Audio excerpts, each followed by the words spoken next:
Hi there. So years ago, I purchased a book called The Guitar Grimoire by Adam Cadman.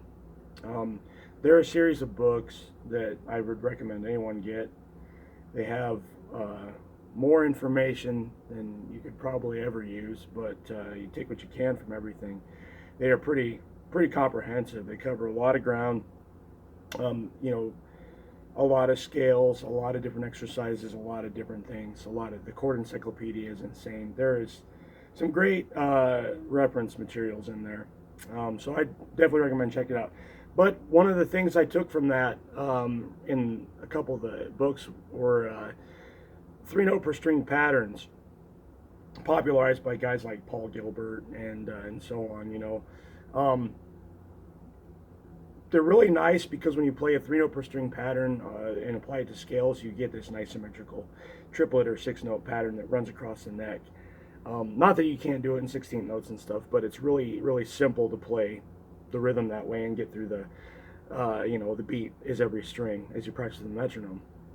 Now, breaking that down further, when you learn your scales, there's a few fingerings that come up, and if you practice those individually, you get like kind of a rudimentary practice routine together of these different fingerings.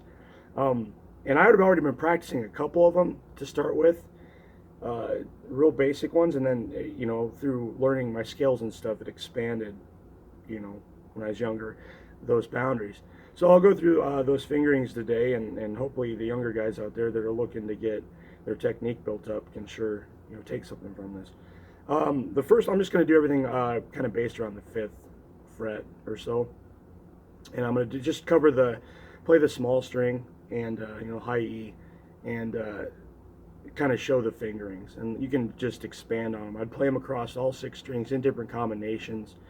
Do one fingering, do it in 2, 3, 4 string groups, and then mix it up with other fingerings, which is basically what scales are really.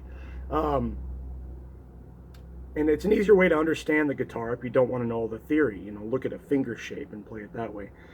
So the first one I'm going to do is the 1st, 2nd, and 4th finger. So I'm going to play frets 5, 6, and 8. Like this.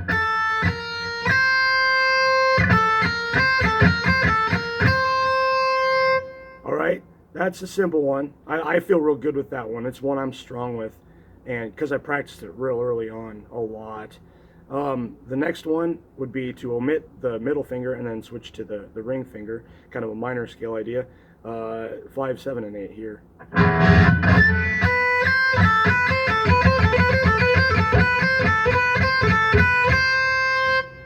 Okay, moving from that, as you're going through like major and minor scales, your basic major scale and whatnot. The next fingering you're going to encounter on a 3 note per string pattern would be stretched out the whole step between each, 1 fret between each finger. So this would be 5, 7, and 9.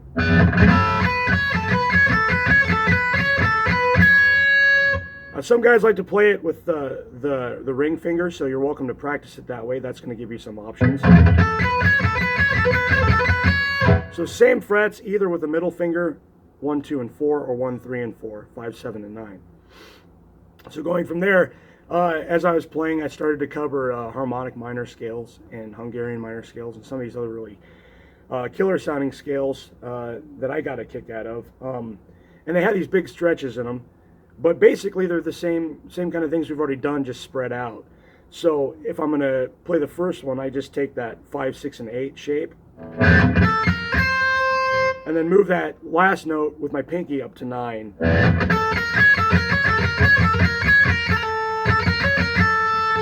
And instantly you get that really cool sound. Same thing with 5, 7, and 8. Instead of 5, 7, and 8, I'm going to play 5, 8, and 9. So I spread that whole thing out an extra half step.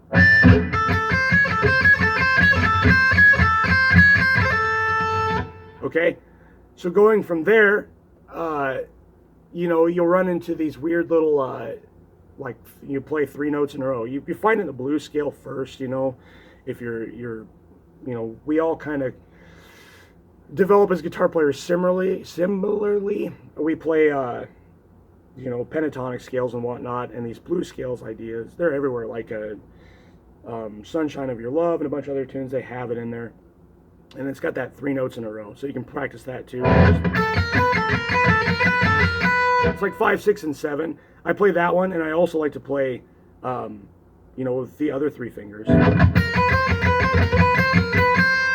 The reason I did that, years ago I worked at a grocery store and I cut my index finger real bad on a meat slicer, and I still want to play guitar, so I played my fingerings with the weak 3 fingers, which was kind of cool. It developed a little extra something out of it, and I started practicing that way just for fun, and just to kind of like, I'm bored, I want to hurt my hands, so let's see what we can do. There's those, and then, you can take all these up the neck to where the frets are smaller, and then do them with, these 3 fingers, which is real common. This is something, years ago I'd play like leads and stuff, and I couldn't do them because I was playing with the 4-finger shape, using the pinky. And then, later on, moving to the ring finger, all of a sudden it opened up all these doors. Well, that's what the guys were using to play these ideas, was the ring finger. It's just inherently stronger. It makes it that much easier to execute some of the ideas. So you'd be like 9, 10, and 12, but it'd be the 1st, 2nd, and 3rd finger, and then 9, 11, 12, same fingers. And then stretch them out, and then do the harmonic minor, Hungarian minor type ideas. And those will pan out into getting you some really cool ideas. It'll expand your technique somewhat. It'll help your lead playing in a big way. But another thing that it does too, people don't think about it. They think, oh, I don't want to practice lead ideas. It's going to help your chord changes too. Your fingers are going to be more dexterous. You're going to have more control. When you say finger go here, finger will go there. That's something I encourage all my students to do when I teach. And even the ones that never play a lead and play chords in their praise team or at school, they get something out of it because their hands do what they tell them to. So I hope you guys get something from that. The guys that already know this stuff, I know we've all done it, but I wanted to share that with people that didn't know. I'm sure someone on YouTube's covered it, someone in a book has covered it, but that's just something that I think I want to throw out there, and I'll share some more variations as we move on. Thanks a lot.